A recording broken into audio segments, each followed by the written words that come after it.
Environment and sustainable development, जो कि पहला चैप्टर है इन्वायरमेंट का, उसका एमसीक्यू हम डिस्कस करें। Environment and sustainable development. First question का एक जो स्टेटमेंट है ना इधर दिया हुआ वो दिखाई नहीं देता, मैं बता दे रहा हूँ क्या है। पहला क्वेश्चन है, पहला एसर्शन रीजन वाला क्वेश्चन है। देखो इस जो चैप्टर में ना कई पार्ट में बांटा गया है कि वो क्वेश्चन किस प्रकार से बांटा गया है। पहले आपको बेसिक क्वेश्चन मिलेंगे, और बेसिक क्वेश्चन इस चैप्टर में कितना है 50+ बेसिक क्वेश्चन है। उसके बाद हाई लेवल क्वेश्चन मिलेंगे जो कि यूपीएससी में आते हैं। पहले हम बेसिक क्वेश्चन डिस्कस कर लेते हैं। क्वेश्चन वन है, sustainable development is important for the wellbeing of human society. Correct है। सस्टेनेबल डेवलपमेंट का मतलब ये होता है कि डेवलपमेंट कुछ इस तरह से किया जा सके कि फ्यूचर जनरेशन को कोई खतरा ना हो, कि मतलब कि हम सामान का कुछ इस तरह से यूज करें कि फ्यूचर जनरेशन के लिए भी बचा के रह सके। तो ये तो सही बात है। Sustainable development is a kind of development that meets the needs of present, मतलब अभी का जो ज़रूरत है वो भी पूरा हो। ऐसा नहीं कि अभी भूख मार के हम खाना बचा लेते बाद में के लिए, कोई फ़ायदा नहीं है। नहीं, अभी की ज़रूरत को भी पूरा करें, साथ ही साथ हम जो फ्यूचर जनरेशन है उसके ज़रूरत को कंप्रोमाइज़ भी ना करें। तो ये अच्छा खासा डेफिनीशन ही सस्टेनेबल डेवलपमेंट का लिखा हुआ है। तो डेफिनेशन भी हमें पता चल गया कि अभी के नीड्स को भी फुलफिल करना है, साथ में फ्यूचर जनरेशन के साथ कोई कॉम्प्रोमाइज़ नहीं करना है। तो दोनों स्टेटमेंट करेक्ट है, और ये करेक्ट एक्सप्लेन भी करता है कि क्यों वेलबिंग जरूरी है, वेलबिंग है। ठीक है। सेकेंड क्वेश्चन है, इवेंट दिया है, 3-4 इवेंट दिया है, आपको क्रोनोलॉजिकल ऑर्डर में सजाना है टाइमलाइन के हिसाब से। पहला क्या है, रियो अर्थ समिट। ये कब आया था, जून 1992 में। रियो अर्थ समिट इसको कहाँ पे हुआ था, रियो डी जेनेरियो में हुआ था, रियो डी जेनेरियो में। और रियो कॉन्फ्रेंस, और इसी रियो कॉन्फ्रेंस में क्या आया था, एक तो एजेंडा आया था, एजेंडा 2021, या हम सीधा बोल सकते एजेंडा 21 आया था। Publication of Brundtland commission report, ये कब आया था 1987 में, ब्रंटलैंड कमीशन रिपोर्ट। और ये कौन से ऑर्गेनाइजेशन का था रिपोर्ट, एक्चुअली यूनाइटेड नेशन का world commission for environment and development. ये भी याद रखिए, ब्रंटलैंड कमीशन का रिपोर्ट जो आया था ना, कौन सी ऑर्गेनाइजेशन का, United nation world commission on environment and development. ठीक है। और इसी कमीशन ने सस्टेनेबल डेवलपमेंट के डेफिनेशन को बताया था, सस्टेनेबल डेवलपमेंट के डेफिनेशन को बताया था, कोई दिक्कत। और इसी में एक टर्म कॉइन किया गया था, our common future, our common future. Clear. उसके बाद मॉन्ट्रियल प्रोटोकॉल का इन्फोर्समेंट कब हुआ था, देखो एडॉप्टेशन किया गया था 1987 में, बट जो इन्फोर्समेंट हुआ था 1989 के आसपास। Publication of limits to growth, ये 1972 में आया था। क्लियर। 1972 में the publication of the limits to growth.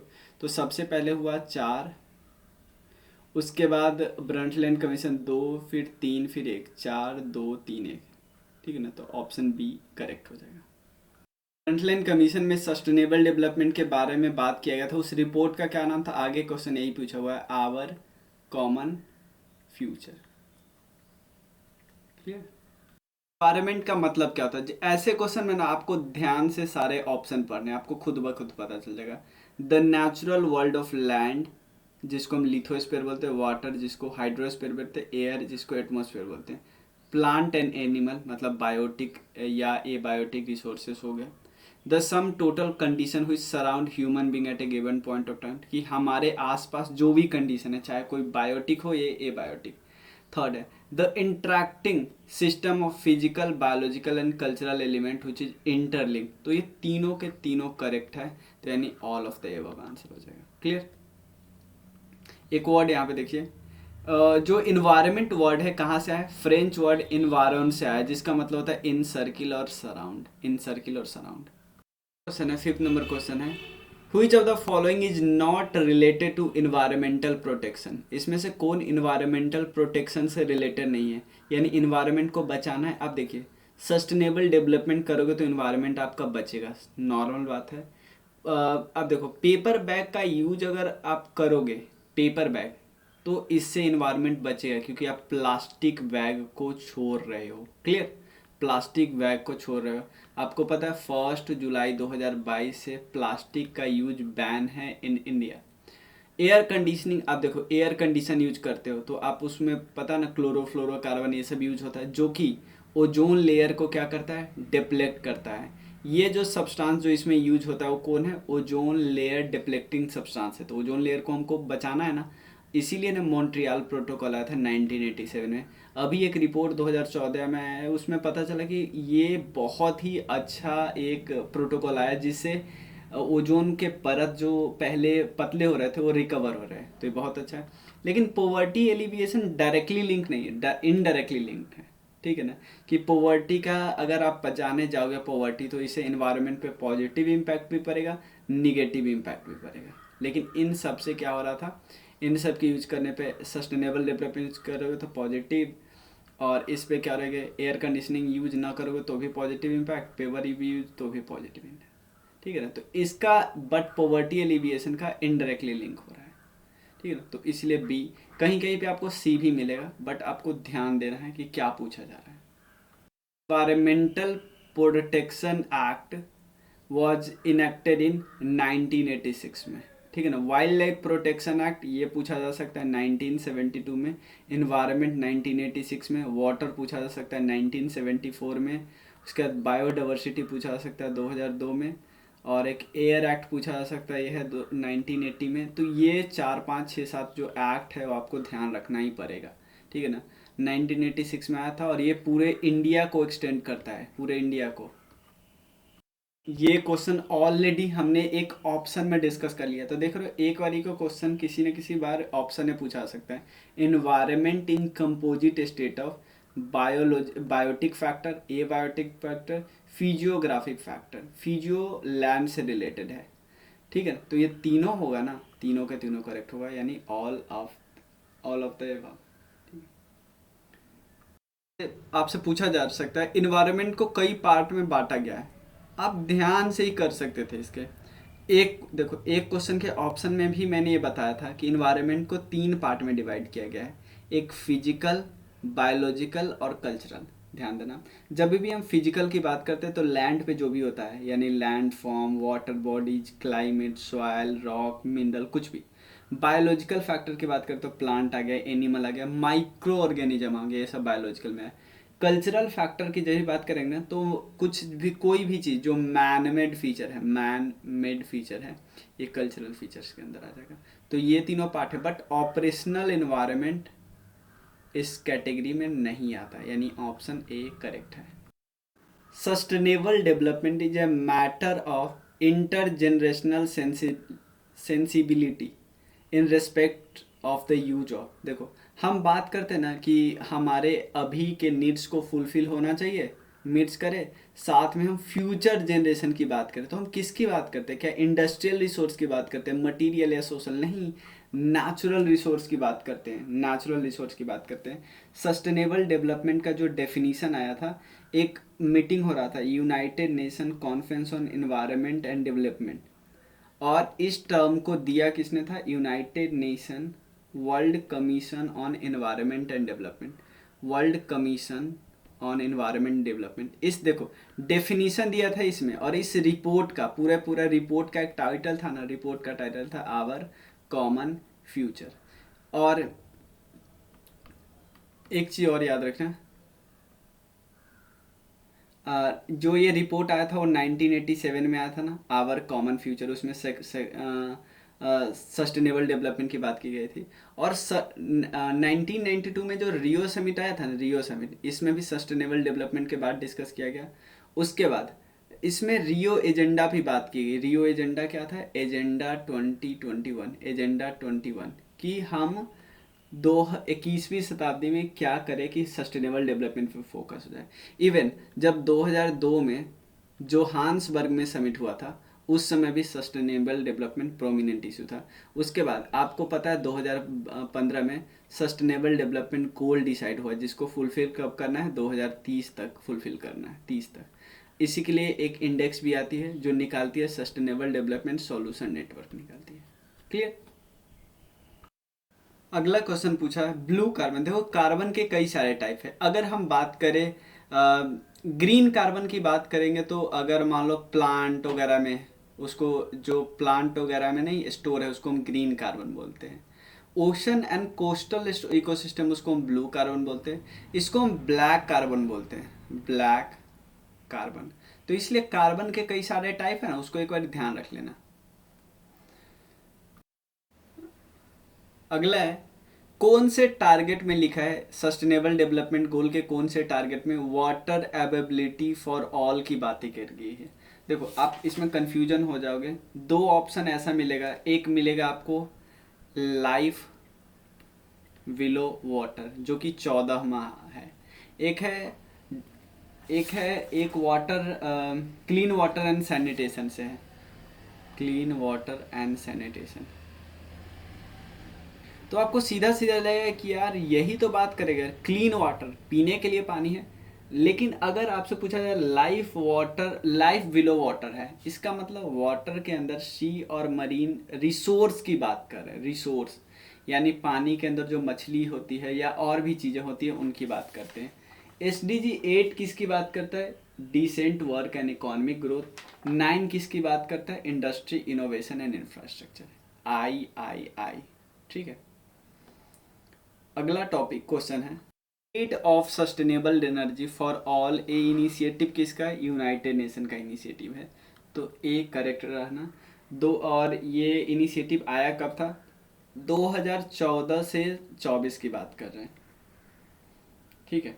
और आपको पता है सस्टेनेबल डेवलपमेंट गोल जो कि 17 गोल है उसको अचीव करना है 2030 तक। सस्टेनेबल डेवलपमेंट गोल को इम्प्लीमेंट करने का नोडल एजेंसी कौन है, NITI Aayog.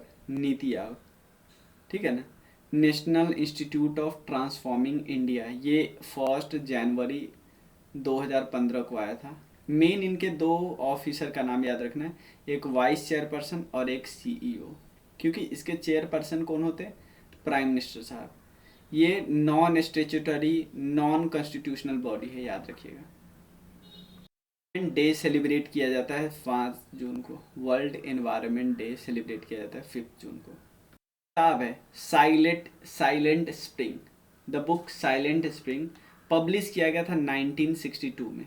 Who is said to tone for environmental movement in the world, ये किसके द्वारा लिखा गया है, रिचल कार्लसन के द्वारा। रिचल कार्लसन के द्वारा, ये अमेरिकन बायोलॉजिस्ट एंड इकोलॉजिस्ट है। 21, एक देश का नेचुरल कैपिटल, कैपिटल का मतलब होता है सामान, कैपिटल का मतलब राजधानी ही नहीं हो सकता। नेचुरल कैपिटल कौन कौन है, इसमें से एक को छोड़ के। रोड नेचुरल कैपिटल नहीं, नहीं ये तो मैनमेड है ना भाई, इसको हम कल्चरल कैपिटल बोल सकते हैं। Cultural capital, water mineral forest ये सब नेचुरल है, प्रकृति से आया है। रेडिएशन का मेन रोल कौन से साइकिल में होता है, कार्बन साइकिल में तो बिल्कुल कम होता है, इसमें और इसमें तो बिल्कुल कम होता है। हाइड्रोजन साइकिल में कम होता है। सबसे ज़्यादा इंपॉर्टेंट रोल रहता है वाटर साइकिल में, क्योंकि पानी ऊपर जाता है वो भी सूरज की रोशनी के कारण, नीचे गिरता है ये प्रेशर वगैरह टेम्परेचर वगैरह के कारण। तो सब में सोलर रेडिएशन का इंपॉर्टेंट रोल तो है ही, वाटर से सब में रोल है बट इसमें सबसे ज़्यादा है। नीरी, नीरी का हेडक्वार्टर कहाँ पे, ये इंपॉर्टेंट है, national environmental engineering research institute. ठीक है, national environmental engineering research institute, इसका हेडक्वार्टर आपको नागपुर में मिलेगा। ठीक है ना। और शुरू में इसका नाम अलग था, central public health engineering institute था। ये फोकस किस पे करता था, वाटर सप्लाई, सीवेज डिस्पोजल और उससे रिलेटेड डिजीज वगैरह होते हैं, इंडस्ट्रियल पॉल्यूशन के बारे में बात करता है। ठीक है। ये एक्चुअली जो CSIR है ना, council of scientific and industrial research, उसका पार्ट है। ठीक है ना, CSIR का पार्ट है नीरी। नीरी की बात करें तो इसके 5 जोन हैं, 5 जोन हैं। 5 जोन में एक आता है चेन्नई में, दिल्ली में, हैदराबाद में, कोलकाता में, मुंबई में। और कौन सी मिनिस्ट्री के अंदर आएंगे ये, MST, ministry of science and technology. कब बनाया था ये भी याद रखिए, 1958 में। डेवलपमेंट क्यों जरूरी है, ताकि बायोलॉजिकल डाइवर्सिटी को बचा सके, पॉल्यूशन को कंट्रोल किया जा सके, पोवर्टी को कम किया जा सके, सबके सब करेक्ट है। क्या है, देखो ये क्वेश्चन काफ़ी टफ वाले क्वेश्चन में, इसको पता नहीं बेसिक क्वेश्चन वाले में क्यों दिया है। कॉमन कार्बन मेट्रिक, ये लगता है वर्ड से लगता है कि कोई ये एक, हम ऐसा बोल सकते हैं मैट्रिक का मतलब हम ऐसा अ, एक ऐसा बोल सकते हैं कि बट ये मैट्रिक ये प्रोवाइड किया गया है, इससे देखा जाएगा कि ऊपर है या नीचे। बट ये रेटिंग टूल भी नहीं है। ये यूनाइटेड नेशन इन्वायरमेंट प्रोग्राम ये सपोर्ट करता है, जिसका हेडक्वार्टर है नैरोबी में। ये एक्चुअली देखता जाता है कि बिल्डिंग बन रहा है, ठीक है ना, बिल्डिंग बन रहा है उसमें कौन सा कैसा एनर्जी यूज हो रहा है, और इवन ग्रीन हाउस गैस का क्या इमिशन हो रहा है। बिल्डिंग जो भी बन रहा है ना, उसके कार्बन फुटप्रिंट को देखता है कि कितना ज़्यादा एनर्जी यूज हो रहा है, कितना एनर्जी बचा रहा है, सब कुछ। ठीक है, तो ये थोड़ा सा ध्यान रख सकते हैं, ये रिपीट हुआ तो आप बता सकते हो, ठीक है ना। ये यूनाइटेड नेशन इन्वायरमेंट प्रोग्राम इसको सपोर्ट करता है। ये कोई रेटिंग टूल नहीं, याद रखना। बट जो भी रेटिंग टूल है ना, जो भी बिल्डिंग को रेट करती है, परफॉर्मेंस देखती है, उसके साथ कंसिस्टेंट है, मतलब उसके साथ काम करता है। लाइक एक है world business council for sustainable development, world resource institute, ये सब। आपको पता है हमारे स्मार्ट सिटी मिशन आया था, आपको बताना है स्मार्ट सिटी डेवलपमेंट का कौन सा ऑब्जेक्टिव नहीं है। कई सारे ऑब्जेक्टिव हो सकते हैं, like good governance, clean green city, stabilising quality of life, smart mobility. आप क्वालिटी ऑफ लाइफ को स्टेबिलाइज क्या कर सकते हैं, और चाहते हैं कि और अच्छा से अच्छा से अच्छा हो जाए। एक स्टेबिलाइज नहीं ना कर सकते, और ऊपर चाहते ना होते रहे हमेशा। तो सी नहीं है, बाकी सब आंसर है। अर्थ समिट सबसे पहली बार हुआ था 1992 में। उसके बाद एक और, ये इसका नाम एक रियो समिट भी होता है, क्योंकि रियो डी जेनेरियो में हुआ। मतलब एक और समिट हुआ रियो+20, ध्यान देना, रियो+20 ये 2012 में हुआ। और एक्चुअली ये भी कहाँ पे हुआ, रियो डी जेनेरियो में हुआ, ठीक है ना। इसलिए रियो+20 को रियो अर्थ समिट 2012 भी बोलते हैं। अब एक 2002 में समिट हुआ, इसमें भी सस्टेनेबल डेवलपमेंट ही मेन एजेंडा था। ये जोहान्सबर्ग में हुआ, जोहान्सबर्ग, ठीक है। अब जो रियो+2020 है, मतलब 2012 वाला, उसका मेन डिक्लेरेशन क्या था, मेन डिक्लेरेशन था the future we want, the future we want. 92 में जो कॉन्फ्रेंस हुआ था उसका नाम है united nation conference on sustainable development. और जो 1980 वाला 87 वाला था उसका अलग था, one commission for environment and development, जिसमें sustainable development as a definition आया था। Thin layer of gases around the earth, earth के चारों तरफ पहले एटमोसफेयर होते हैं। एटमोसफेयर के अलग अलग स्पेयर में बताया, पहले ट्रोपोस्फेयर, फिर मेजोस्फेयर, स्ट्रेटो, फिर मेजो, फिर एक्जोस्फेयर होता है। और जो स्ट्रेटोस्फेयर होता है उसी में आपको वो मिलेगा क्या, ओजोन लेयर। तो सी करेक्ट आंसर हो जाएगा, सकता है। 36 नंबर क्वेश्चन है, which are the following considered to be optimum concentration of carbon dioxide for natural balance of atmosphere। ये 0.03% होना चाहिए, अभी क्या है 0.036% है, ये इतना होना चाहिए। और आपको पता है एयर एक मिक्सचर है, मान लिया तो मिक्सचर है, तो सबसे ज़्यादा क्या है, नाइट्रोजन, नाइट्रोजन है ऑलमोस्ट 78%, ऑक्सीजन 21%, उसके थर्ड नंबर पे आता है आर्गन, फिर कार्बन डाइऑक्साइड। पूछा जा सकता है कि कौन सा नोबेल गैस, नोबेल गैस जो किसी को रिएक्ट नहीं करते, कौन सा नोबेल गैस एयर में नहीं मिलता, यह है रेडॉन, रेडॉन नहीं मिलता। हो सकता है अगर अर्थ से सारे प्लांट और ट्री खत्म हो जाए तो कौन सा गैस डिक्रीज होगा, ये हम सबको पता है ऑक्सीजन, क्योंकि ऑक्सीजन रिलीज करता है खाना फोटोसिंथेसिस के प्रोसेस में, CO2 लेता है, नीचे से वाटर लेता है, उसके अलावा कार्बोहाइड्रेट जो कि एनर्जी बनाता है C6H12O6, और उसके अलावा ऑक्सीजन रिलीज करता है, तो ये ऑक्सीजन कम जाएगा ना, तो यही ऑप्शन होगा। क्वेश्चन है कि पेड़ पौधे का कौन सा फंक्शन नहीं है, कार्बन डाइऑक्साइड को ऑब्जॉर्व करना ड्यूरिंग फोटोसिंथेसिस, नॉइज को ऑब्जॉर्व करना, ऑक्सीजन को रिलीज करना है, एयर पोल्यूशन नहीं, एयर पोल्यूशन को कम करना इसका मेन है, एयर पोल्यूशन को फैलाना नहीं। तो ये करेक्ट आंसर है, क्योंकि ये प्लांट का फंक्शन है ही नहीं, और भी कई सारे काम है, वाटर को कंजर्व करना, सॉइल को प्रिजर्व करना, वाइल्ड लाइफ को सपोर्ट करना, climate amelioration, quality air quality को इम्प्रूव करना मेन काम है। कौन सा, which of the following adds carbon dioxide to the carbon cycle to the earth, earth में कार्बन साइकिल होता है, उसमें से कार्बन डाइऑक्साइड को बढ़ाएगा कौन? पहला है फोटोसिंथेसिस। फोटोसिंथेसिस तो कार्बन डाइऑक्साइड को घटाएगा ना भाई, क्योंकि प्लांट क्या करता है, कार्बन डाइऑक्साइड लेता है, तो ये घटाएगा। तो ये घटाएगा तो वन ऑप्शन ऑटोमेटिकली एलिमिनेट होगा, दो तीन ऑप्शन में है ही। अब देखते हैं फोर, क्योंकि रेस्पिरेशन मतलब सांस लेना, सांस प्लांट भी लेते हैं क्या, ऑक्सीजन ही लेते हैं, तो कार्बन डाइऑक्साइड छोड़ेंगे। ऑर्गेनिक मैटर का डीके होता है तो कार्बन डाइऑक्साइड रिलीज होता है। और वोल्केनिक एक्शन, इससे भी गैस रिरप्ट होता है जिसमें कार्बन डाइऑक्साइड भी होता है, लेकिन और भी गैस होते हैं, सल्फर वगैरह, नाइट्रोजन डाइऑक्साइड वगैरह। तो 2 3 4 करेक्ट है। कॉन्सेप्ट ऑफ वेदरिंग, वेदरिंग का मतलब सिंपल होता है, यहाँ पे कोई चीज़ लगा है ना, तो वो किसी भी प्रोसेस हो यहाँ से हटने लगे, जैसे चाहे एयर के कारण ये टूट टूट के गिरने लगे, पानी के कारण बहने लगे, ग्लेशियर के साथ कारण बनने लगे। तो अब क्या होता है, एक नेचुरल प्रोसेस जिससे हो रहा है डीकम्पोजिशन हो रहा है रॉक का, रॉक वहाँ से हट रहा है, डीकम्पोजिशन हो रहा है, तो सी करेक्ट होगा। लॉजिकल ऑर्गेनाइजेशन का एक हेडक्वार्टर कहाँ पे, जिनेवा में, जिनेवा में है।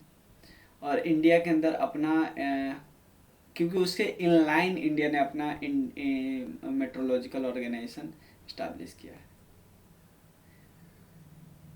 एनवायरनमेंट का हेडक्वार्टर मैंने आपको बताया ही है। फॉर्म क्या है, ईपीए का फुल फॉर्म होता है एनवायरमेंटल प्रोटेक्शन एजेंसी। ये ऊपर का क्वेश्चन करेंट अफेयर्स वाला था, इसलिए मैंने नहीं किया, रख सकते हो। Environmental information system on population and environment, ये कहाँ पे, आईआईपीएस इन मुंबई में मिलेगा, institute of population sciences Mumbai में। ईए का फुल फॉर्म है national environment authority, national environment authority. Headquarter of the green peas international, green peas international का हेडक्वार्टर कहाँ है, एम्स्टर्डम में, headquarter of green peas international. Mark नाम से पता चलता है इकोलॉजी, इकोलॉजी फ्रेंडली मार्क है, तो इन्वायरमेंटल फ्रेंडली। सस्टेनेबल एग्रीकल्चर का मतलब क्या होता है, सस्टेनेबल एग्रीकल्चर का मतलब होता है self sufficiency, to be a part of export and import under WTO norms, to utilise land so that quality remains, ये बहुत इंपॉर्टेंट है कि हम क्वालिटी को खराब ना करें लैंड के, ठीक है ना, लैंड के क्वालिटी को रिमेन्स रहने दे, ठीक है, सी करेक्ट आंसर है। Recently green house gas farming start किया गया पंजाब में। क्वेश्चन क्या है, दो तीन क्वेश्चन और बचे। Natural vegetation is a true index of climate, natural vegetation क्या क्या हो रहा है वहाँ पे, ये ट्रू इंडिकेट करता है। Water loving plant are found in the moist climate, जहाँ पे पानी मिलता है ना वहाँ पे वाटर लविंग क्लाइमेट मिलते हैं, वाले प्लांट मिलते हैं, ठीक है। तो इसका सिंपल मतलब चला कि नेचुरल वेजिटेशन किस टाइप का होगा, ये पता चलता है क्लाइमेट कैसा होगा। तो ये सेम बात कर रहा है और एक्सप्लेन भी करता है कि भाई अगर नेचुरल वेजिटेशन से क्लाइमेट का पता चलता है, इसका मतलब जो ऐसे नेचुरल वेजिटेशन जो पानी को पसंद है, पानी जिनको पसंद है, वो ऐसे क्लाइमेट में होंगे जो मॉइस्ट होगा। सेम बात बोल रहे हैं, तो करेक्ट एक्सप्लेन भी कर रहे हैं। Urbanization and industrialization is harmful for balanced development, environment and ecology, for biodiversity conservation, सबके लिए हार्मफुल। तो आंसर क्या है, all of the above, D correct हो जाएगा, ठीक है, डी करेक्ट हो जाएगा। वीडियो में हम टफ वाले क्वेश्चन डिस्कस करेंगे,